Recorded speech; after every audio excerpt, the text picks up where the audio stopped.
والله لا الله ما اهتدينا ولا سمنا ولا صلينا. والله لا الله ما اهتدينا ولا سمنا ولا صلينا.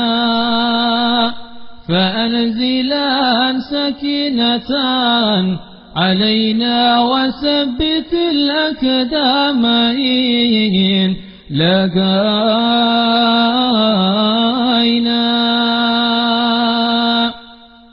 يا رب فأنزلا سكينة علينا وثبت الأقدام إن لقينا. والمشركون قد بغوا علينا إذا أرادوا فتنة أبينا.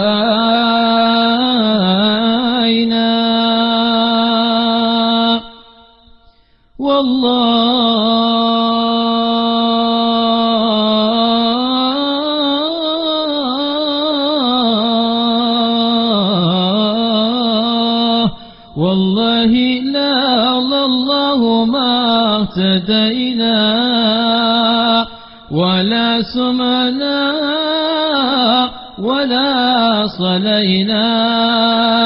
فأنزلا سكينة علينا وثبت الأقدام إن لقينا.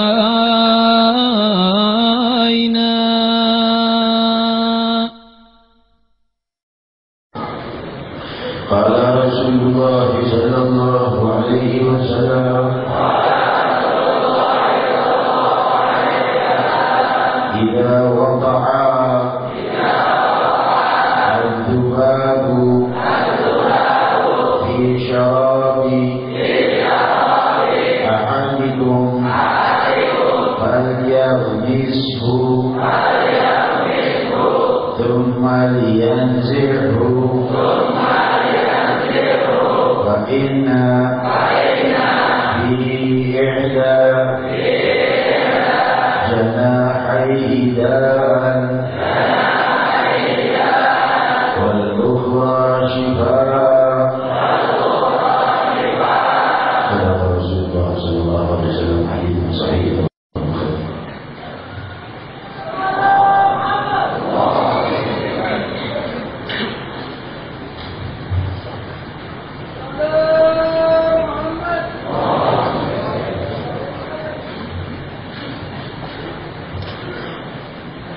Assalamualaikum warahmatullahi wabarakatuh.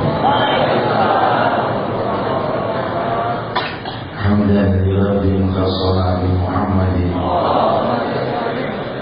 wa amdana min dhulmatil jahli wad dayaji. Alhamdulillahilladzi hadana bi'abdihi al-mukhtar man da'ana ilayhi bil idni wa qad nadana labbaika يا من دلنا وحدانا. صلى الله وسلم وبارك عليه وعلى آله.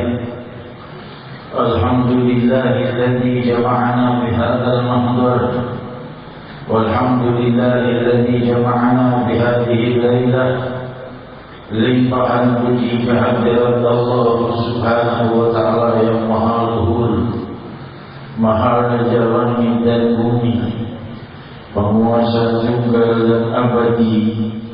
Sebelum alam semesta ada hingga alam semesta dihamparkan dan dibimbing dengan bimbingan dan tuntunan pemeliharaan yang multi sempurna sehingga alam ini berakhir. Dialah Allah penguasa tunggal tanpa ada awalnya dan tanpa ada akhirnya. Berbeda dengan seluruh makhluk yang pasti ada awal dan akhirnya. Namun Allah Sang Pencipta awal dan akhir, maka Allah tidak terikat dengan kalimat awal dan akhir. Dialah abadi, subhanahu wa ta'ala, maha tunggal, laisa kamitslihi syai'.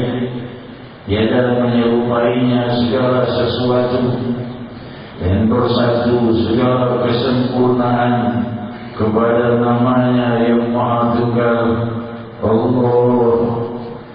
Panjang waktu dan zaman, semakin manusia mempelajari apa-apa yang ada di alam, maka ia akan semakin memahami rahasia keagungan ilahi. Semakin dia memperdalam sunnah sang Nabi membawa rahmah, maka ia akan semakin memahami betapa indahnya Allah Jalla wa'ala dan ajaran. Hadirin hadirat yang dimuliakan Allah, dalam perkumpulan luhur ini berkumpul sedemikian hamba yang kesemua jiwa mereka dipandang dan dilihat oleh Rabbul Alamin, maha melihat setiap perasaan yang terdalam, maha melihat semua yang telah kita lakukan, maha tahu apa yang akan terjadi esok, dan maha mampu membolak-balikkan keadaan kita di masa mendatang. Ialah tunggal Allah, Allah Jalla wa'ala yang maha abadi, Allah yang selalu dimuliakan dan selalu agung di alam semesta, mengatur kerajaan alam semesta ini dengan kesempurnaan. Sampailah kita kepada hadis sang Nabi Sayyidina Muhammad sallallahu alaihi wasallam, diriwayatkan di dalam Sahih Bukhari, satu hadis yang tampaknya remeh saja, kan tetapi justru membuka rahasia kemuliaan dan kesempurnaan dan kemutakhiran ajaran Sayyidina Muhammad sallallahu alaihi wasallam. Beliau bersabda, "Ila waqa'at dhubab fi syarabi ahadikum falyumishu, fa inna fi ihtajal lahayhi da' wal ukhra dawa." Jika jatuh seekor lalat kepada minuman kalian, maka benamkanlah, karena di salah satu sayapnya terdapat penyakit dan pada sayap satunya terdapat penyembuhnya. Tentunya kita bukan harus selalu berbuat demikian. Yang kita bahas di Sri Balon hari ini bukanlah seekor lalat jatuh di gelas dan harus dibenamkan, karena hukuman urusan hadis ini bukan perintah, tetapi merupakan hal yang bisa menetralisir air itu dari racun lalat. Dan hal ini dibuktikan oleh para ilmuwan kita, sebagaimana mereka mempelajari daripada serangga-serangga yang ada di bumi. Mereka menemukan dahsyatnya dan kehebatannya serangga-serangga yang menakjubkan, bahwa lalat itu mengepakkan sayapnya 200 hingga 400 kali setiap detik, dan setiap detik ia menggerakkan sayapnya antara 200 hingga 400 kali gerakan. Dan juga pada satu hewan yang disebut ganjur, bahkan sampai menggerakkan sayapnya 1000 kali setiap detik. Para ilmuwan mempelajari 4 macam serangga, mereka mendalaminya demikian, dan dikatakan kami baru mempelajari 4 macam serangga, masih tersisa lebih dari 10 juta macam serangga di muka bumi. Dan tentunya juga demikian banyak mereka menemukan penemuan-penemuan dan keajaiban pada serangga, sehingga mereka mengatakan bahwa di dalam setiap sayap seekor lalat itu ada daripada fungsi-fungsi elevator dan fungsi-fungsi depresor, yaitu fungsi pengangkat dan fungsi penurun sayapnya, dan itu bergerak 200 hingga hingga 400 kali setiap detik. Dan gerakan otot itu yang sangat demikian menakjubkannya selalu bergerak dalam bermenit-menit atau berjam-jam. Gerakan otot yang sedemikian cepatnya menggerakkan sayap seekor lalat yang kecil, yang mana Allah Subhanahu wa ta'ala berfirman, Ya ayuhan nas, duriba mathalun fastami'u lah. Wahai para manusia, diberikan kepada kalian satu contoh, maka dengarkanlah, fastami'u lahu, dengarkanlah contoh yang kuberikan ini, kata Allah. Innal ladzina tad'una min dunillah tad'una ilahan min dunillah. Mereka-mereka yang mengakui Tuhan selain Allah Subhanahu wa ta'ala itu la yakhluqu dhubaban walau ijtama'u lahu.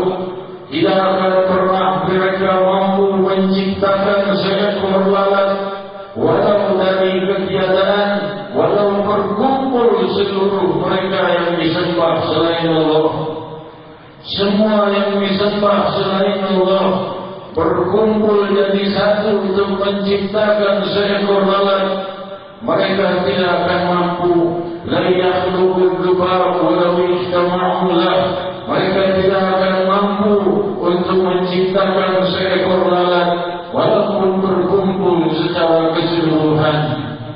Seekor lalat yang kecil yang dijelaskan oleh para ilmuwan dari Australia bahwa seekor lalat itu terbukti pada sebelah sayapnya ditemukan satu gen reptilin, yaitu gen reptilin ini mempunyai dua fungsi, fungsi pada industri dan fungsi pada kesehatan.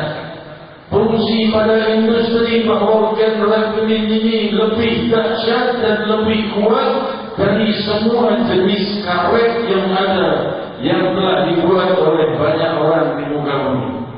Jenis karet yang diambil dari pohon karet atau lainnya, gen reptilin yang ada di sayap lalat itu lebih kuat dan lebih hebat apabila dipakai untuk sebagai karet, karena dia mempunyai daya dorong dan daya tekan yang sangat kuat, daya mental yang demikian dahsyat, dan itu ada pada sayap seekor lalat dan serangga lain hingga ia bisa bergetar sampai 1000 kali setiap dalam satu detiknya, seperti hewan ganjur dan juga hewan serangga beberapa lain.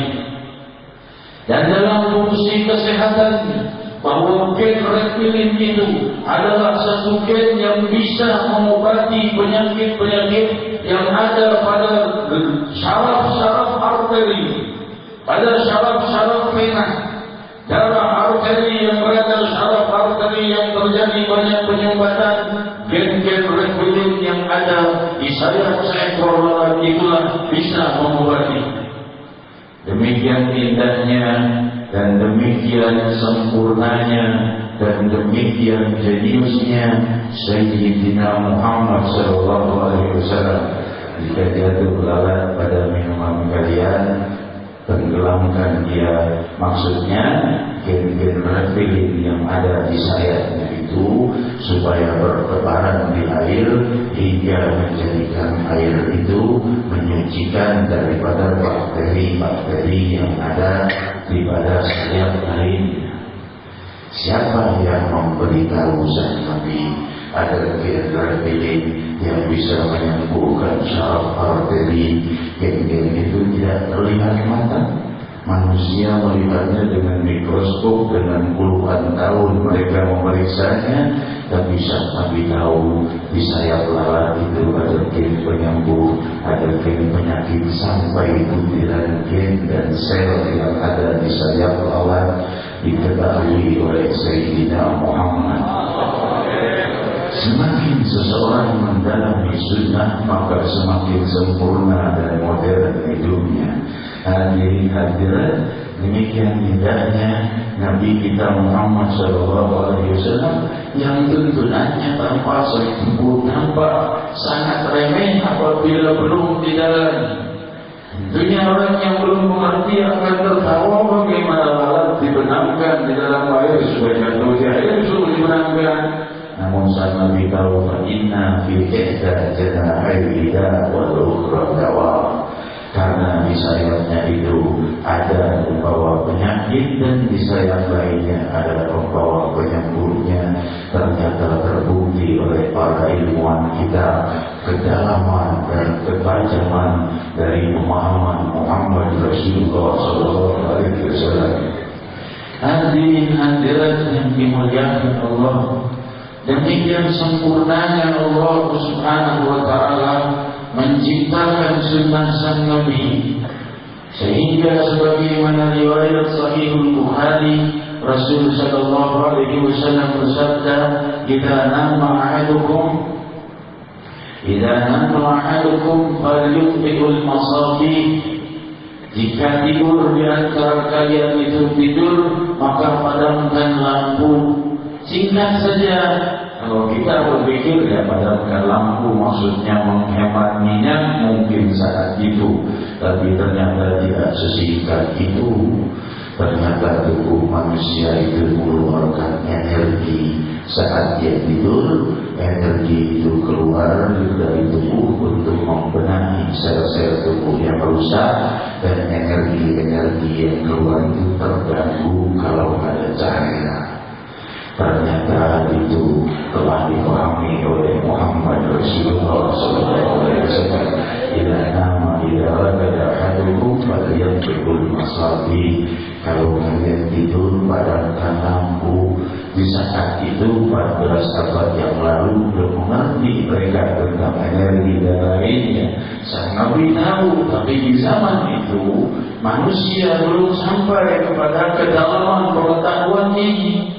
Sang Nabi mengajarkannya, ikuti sunnahnya. Datang waktunya terbukti ternyata Rasul itu tahu energi yang keluar dari tubuh itu saat orang tidur terganggu kalau ada cahaya.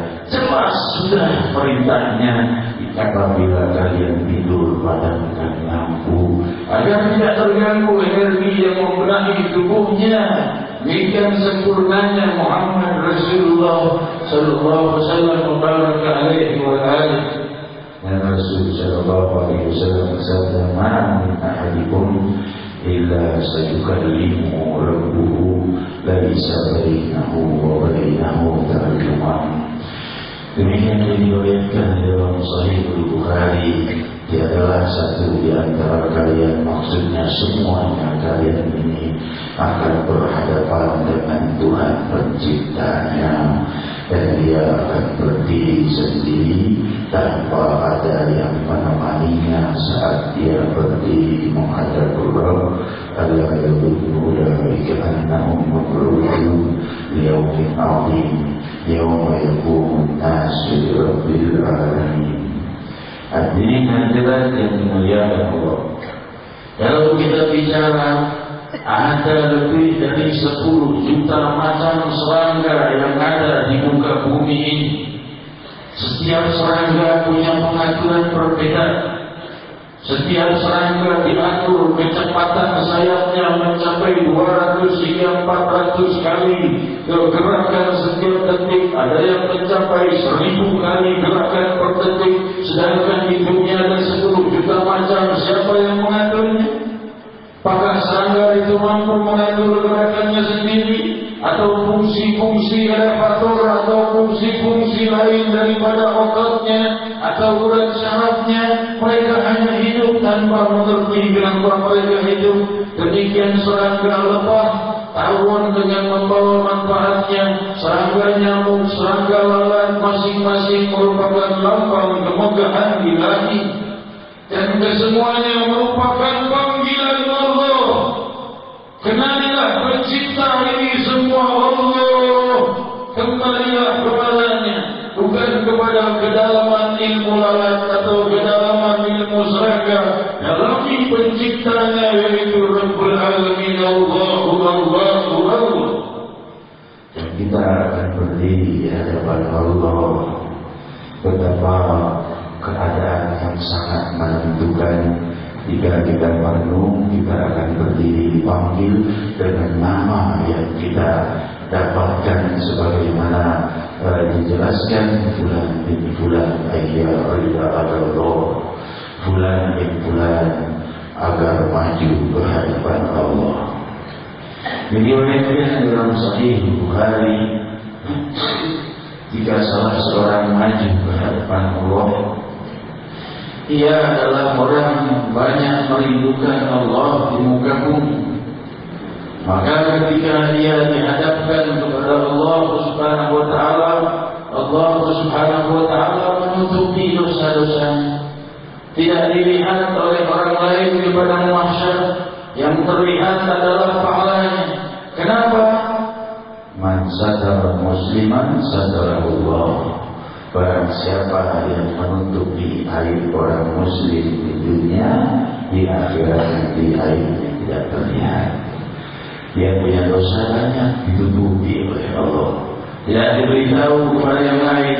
Sebagaimana ada lain dalam sidang akbar dipertanggungjawabkan, tanggal sekian bulan anu, hari anu, kau berbuat ini, siapa saksinya? Saksinya tanganmu, kakimu. Yauma tashhadu arjuluhum wa aydihum, tangannya, kakinya dan seluruh tubuhnya bersaksi. Bumi bersaksi dan para malaikat bersaksi bahwa ia melakukan itu, dan di saat itu seluruh keturunannya melihat, seluruh temannya melihat, dan seluruh keluarganya dan seluruh penduduk bumi melihat. Tapi ketika orang yang banyak menutupi aib orang muslim di dunia, Allah menutupi dosa-dosanya. Demikian pula seseorang menghadap Allah, orang yang mencintai Allah tapi tentunya masih memiliki dosa, maka Allah Subhanahu wa taala berkata, "Abdi, hambaku, kau berbuat ini dan itu dari dosa di hari anu, di tanggal anu, di tempat anu." Betul, wahai Allah. Dan di hari ini terus Allah menghujaninya pertanyaan. Dia berkata, "Betul, wahai Allah, betul, wahai Allah." Lalu Allah Subhanahu wa taala berfirman, "Satartuha laka fid dunya wa ghafartuha laka al-yawm." Di dunia aku lindungi orang tidak tahu dosamu, sekarang di akhirat aku ampuni. Demikian indahnya Allah bagi orang-orang yang mau mendekat kepada Allah Jalla wa Ala. Hadirin hadirat yang dimuliakan Allah, diriwayatkan dalam Sahih Bukhari, ketika seorang yang selalu mengamalkan surat Al-Ikhlas, dia selalu mengulang-ulang surat Al-Ikhlas. Riwayat ini terdapat 2 riwayat, 3 riwayat di dalam Sahih Bukhari dan Sahih Muslim. 3 riwayat yang berbeda tapi satu makna. Riwayat yang pertama adalah orang yang selalu setelah membaca surat Fatihah pasti membaca surat Al-Ikhlas, baru surat lain. Fatihah, Al-Ikhlas, surat lain. Fatihah, Ikhlas, surat lain. Riwayat ini sudah sering kita bahas. Riwayat yang kedua dari Sayyidatina Aisyah radhiyallahu anha, bahwa seseorang melakukan seperti itu juga saat dia di dalam peperangan. Dan ketika dikabarkan pada Nabi Sallallahu Alaihi Wasallam berkata, perintahkan, pertanyakan padanya kenapa dia berbuat demikian. Dia berkata, "Innaha min sifatir Rahman, wa uhibbu an aqra'ahu." Aku hanya senang karena di situ tersimpan sifat Allah yang aku cintai. Aku senang membaca kalimat Allahu Ahad, Allah yang Maha Tunggal di hatiku. Tidak aku sujud pada yang lain. Sebanyak apapun dosaku, aku tetap tidak akan bersujud dan menyembah yang lainnya. Hanya Allah. Aku senang menyebut kalimat Qul huwallahu ahad. Maka sampai kabar kepada sang Nabi Sallallahu Alaihi Wasallam berkata, "Akhbiru an Allah yuhibbu." Katakan padanya bahwa Allah mencintainya. Kenapa? Karena dia senang menyebut nama Allah, senang menyebut sifat Allah, maka Allah pun senang kepadanya. Hadirin, cinta kepada Allah lah yang paling pasti terjawab dari semua cinta. Kita mencintai siapapun, yang paling pasti terjawab adalah dari cintanya Allah. Kita mencintai seseorang belum tentu yang mencintai kita. Kita mencintai seseorang 100% belum tentu dia 100%. Tapi kalau seseorang mencintai Allah 100%, Allah mencintainya 200%. وإذا تقرب إلي عبدي بشبر تقربت إليه ذراعا وإذا تقرب إلي ذراعا تقربت إليه باعا. Jika hambaku mendekat padaku sejengkal, aku mendekat kepadanya satu hasta. Hambaku mendekat padaku satu hasta, aku mendekat padanya satu depa. Ini adalah kiasan bahawa cinta Allah akan muncul lebih besar dari cinta kita kepada Allah. Sebesar apapun cintamu dan rindumu kepada Allah, lebih besar lagi rindu dan cintanya Allah kepada kita. Maka siapa di antara kita yang ingin menolak lamaran cintanya Allah dan kerinduan Allah kepada kita? Jawablah kerinduan Allah Subhanahu wa ta'ala dan cintanya kepada kita dengan mencintai dan merindukan Allah. Aku seorang pendosa siang dan malam tidak pantas cinta dan rindu pada Allah. Justru cinta dan rindu Allah muncul pada para pendosa ketika mereka ingin dekat kepada Allah dan menyesal. Allah Subhanahu wa ta'ala mengangkat derajatnya dari serentak rendah derajat kepada semulia-mulia derajat. Inna Allah yuhibbut tawwabin wa yuhibbul mutatahhirin. Innahu kana tawwaba. Innahu kana tawwaba. Sungguh dia itu Allah Subhanahu wa ta'ala Maha menerima taubat. Sebesar-besar apapun dosa seseorang, pasti diterima taubatnya oleh Rabbul Alamin. Diriwayatkan dalam Sahih Bukhari ketika Rasul sallallahu alaihi wasallam mendengar kabar para sahabat berkata, Sa'ad radhiyallahu anhu itu, ya Rasulullah berkata, kalau ada orang yang berani mendekat pada istriku dan bersama istriku, akan kutebas dengan pedang ini. Sahabat mengadukan kepada Rasul, maksudnya adalah, ya Rasulullah saat ini mau main hakim sendiri, kira-kira begitu. Namun sang Nabi mengalihkan pembicaraan itu kepada hal yang sangat luhur. Saya bersabda, ta'jabu min khiyati Sa'ad. Kalian heran memangnya dengan cemburunya Sa'ad? Ana akhyar min Sa'ad. Rasul sallallahu alaihi wasallam, aku lebih cemburu kepada kalian daripada Sa'ad kepada istrinya. Cintanya Sa'ad kepada istrinya jauh tidak berarti dibanding cintaku kepada kalian, dan aku lebih cemburu lagi kepada kalian kata Rasul sallallahu alaihi wasallam. Maksudnya apa? Aku lebih cinta lagi. Kalau Sa'ad melihat ada lelaki lain bersama istrinya akan dipukul dengan pedang, maka Rasul sallallahu alaihi wasallam tidak akan membiarkan kita masih ada dari umatnya di dalam api neraka. Sebesar-besar apapun dosanya, beliau akan perjuangkan sampai tidak tersisa satupun dari umat beliau kecuali bebas dari api neraka. Inilah sebesar-besarnya cinta dan cemburu kepada kita Sayyidina Muhammad sallallahu alaihi wasallam. Laqad ja'akum rasulun min anfusikum azizun 'alaihi ma 'anittum harisun 'alaikum bil mu'minina ra'ufur rahim. Datang pada kalian seorang Rasul yang sangat berat memikirkan musibah yang menimpa kalian, sangat menjaga kalian, dan beliau itu berlemah lembut kepada orang yang beriman. Sebagaimana riwayat Sahih Muslim ketika berkata Nabi Allah Ibrahim berlepas diri dari umatnya yang mendustakan Allah, Nabi Allah Isa berlepas diri dari umatnya yang mendustakan Allah dan berbuat dosa. Air mata sang Nabi mengalir. Turunlah Jibril alaihi salatu wassalam ketika sang Nabi sallallahu alaihi wasallam menangis dan berkata, ummati. Bahkan dalam riwayat yang disarahkan oleh Imam Nawawi dalam syarah Nawawi al-Sahih Muslim, Rasul membaca ummati itu ruku masih mengulang-ulang dari ayat itu, bahwa Rasul tidak ingin lepaskan daripada umatnya, terangkat kedua tangannya dan berdoa pada Allah, ummati.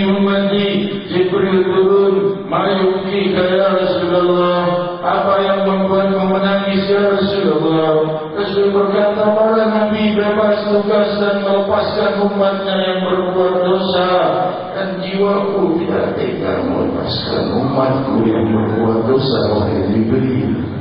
Maka Jibril kembali kepada Allah, ya Rabb, Muhammad SAW tidak tega dan tidak bisa melepaskan umatnya yang berdosa begitu saja. Ia masih mau membela umatnya yang berdosa. Wahai Allah. Maka Allah SWT memerintahkan Jibril kepada sang Nabi, inna la nasuka ya Muhammad, sungguh katakan kepada Muhammad, aku tidak akan mengecewakannya dan tidak akan membuatnya sedih. Ummatun mudribatun rabbul ghafur, sehingga dia adalah sang Nabi mempunyai umat yang wafat dalam keadaan Islam, selama apapun dia disiksa kubur atau di neraka karena dahsyatnya dosanya, tetap dia akan sampai ke surga dengan syafaat Nabi Muhammad SAW. Dan bermunajat kepada Allah SWT. Semoga Allah SWT menyampaikan kepada kita kerinduan kepada Nabi kita Muhammad SAW dan kepada Allah, karena setelah Nabi mengucapkan aku lebih cemburu daripada syarat kepada kalian, dan Rasul meneruskan hadisnya, Allahu aghyar minni, sungguh Allah lebih cemburu dari aku kepada kalian. Allah lebih mencintai kita. Oleh sebab itu Allah menciptakan Nabi Muhammad SAW sebagai tanda cintanya kepada kita. Ya Rahman ya Rahim, jadikan jiwa kami selalu menjawab seruan-seruan kerinduanmu. Kami telah mendengar firman-Mu, man ahabba liqa'i ahbabtu liqa'ah. Barang siapa yang rindu jumpa denganku, aku rindu jumpa dengannya. Rabbi, bangkitkan sifat rindu dalam seluruh jiwa kami muslimin muslimat. Jadikan nafas-nafas kami berhiasi dengan kerinduan padamu, dan jadikan cahaya kerinduan itu meruntuhkan seluruh dosa, menyingkirkan segala musibah dan bala, bersingkirnya segala kesulitan dan permasalahan kami. Ya Rahman ya Rahim, pastikan seluruh wajah kami akan terang benderang dengan cahaya keindahan-Mu yaumul qiyamah. Wujuhu yawma idzin nadirah ila rabbiha nadirah, wajah-wajah yang terang benderang bercahaya di hari kiamat, asyik memandang Allah Jalla wa Ala. Ila rabbiha nadirah, mereka sedang memandang keindahan Allah Jalla wa Ala. Pancaran cahaya keindahan Allah menerangi wajah mereka. Wa wujuhu yawma idzin basirah tadunnu an yuf'ala biha fadhirah, dan ada wajah-wajah yang kusam dan gelap. Mereka memahami mereka akan dikembalikan kepada kehinaan. Rabbi, pastikan wajah kami terang benderang dengan cahaya-Mu. Pastikan kami bersilaturahmi kepada Sayyidina Muhammad. Pastikan kami berjumpa dengan sang Nabi di istana Rasulullah sallallahu alaihi wasallam, istana yang paling megah di surga, istana Sayyidina Muhammad, istana yang paling tinggi di surga, istana Sayyidina Muhammad. Pastikan kami sebagai karena kami selalu duduk hadir di majlis mulia, di majlis ta'lim, di majlis maulid, di majlis salawat. Pastikan kami sering duduk pula dengan Rasulullah SAW. Ya Rahman ya Rahim, ya Dzal Jalali wal Ikram, kami menyalakan api cinta di dalam jiwa kami, yang semoga dengan itu Kau jaga kami dari segala bala dan musibah.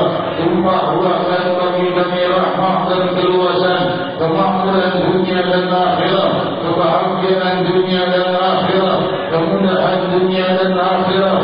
keindahan dunia dan akhirat, kesejahteraan dunia dan akhirat. Wahai sang pemilik dunia dan akhirat, wahai yang menciptakan dunia dan akhirat, wahai yang menciptakan dunia dan mengakhirinya dengan akhirat, wahai yang setiap nama dari keturunan Adam melewati dunia dan akhirat, pastikan kami selamat di dunia dan selamat di akhirat. Faqulu jami'an ya Allah, ya Allah, ya Allah, ya Allah, ya Allah, ya Allah, ya Allah, ya Allah, ya Allah, ya Allah, ya Allah, ya Allah, ya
Acara kita teruskan dengan doa bersama, mendoakan muslimin muslimat sebagaimana hadis riwayat sahih Muslim.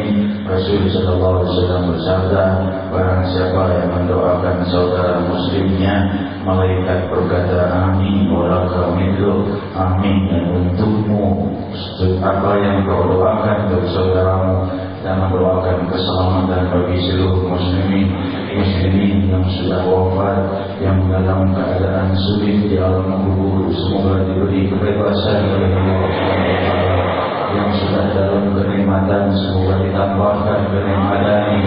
Muslimin yang hidup di muka bumi dalam pelibatan hutang, dalam permasalahan, dalam kesedihan, dalam segala kesulitan, diberi pertolongan oleh Allah Subhanahu wa taala. Dan demikian nanti kita berdoa untuk seluruh muslimin, maka berapa jumlah muslimin itu setiap pahalanya kembali kepada diri kita juga. Maka semoga Allah mengabulkan doa kita. Juga dalam doa ini terkandung doa meminta penguasa yang membawa kebijaksanaan dan kemakmuran bagi kita, doa yang membawa meminta kepada Allah pemimpin yang menindas kezaliman dan menolong kelemahan.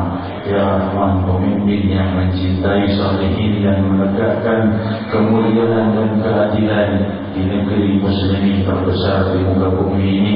Ya Rahman, Ya Rahim, mari kita doa bersama. Ya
sakit, semoga diangkat penyakitnya dan dilimpah Allah Rabbana Nasya Tasyabi Wa'afi dan Ma'afi dan Syifah ila Syifah Syifah ila Ibadi Disyafakan Wala Alama.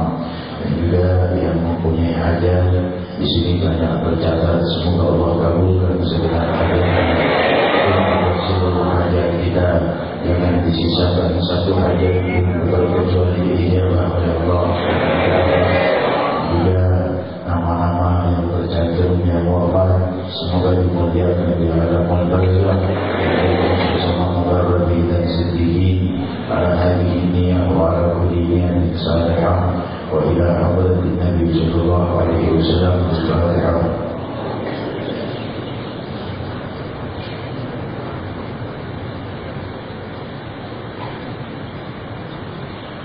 Hadirin hadirat sekaligus saya mohon pamit karena panggilan guru mulia kita Muslim Al-Habib Umar bin Habib, maka esok saya akan berangkat ke hari Hadramaut. Hanya perjumpaan satu hari insyaallah, dan hari Kamis atau Jumat sudah berada di Jakarta. Semoga keberangkatan ini selamat dan afiat. Ada hal yang akan disampaikan yang tidak sempat dibicarakan di Indonesia, dan seperti itu saya diminta menghadap dan hanya kunjungan satu hari saja insyaallah, dan hari Kamis sampai Jumat tentunya majelis kita tetap berlanjut, dan insyaallah saya sudah hadir di acara malam Jumat atau malam Sabtu dan malam Ahad. Demikian hadirin hadirat yang dimuliakan Allah, kita akhiri doa ini dengan bacaan talqin pikir dari Wabil Sayyidah Allah Habibur bin Muhammad Al-Qadar Allah di Rasulullah. Kala Rasulullah sallallahu alaihi wasallam afdalu ma kuntu ana wa nabiyyuna min qabli. La ilaha illallah.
Allah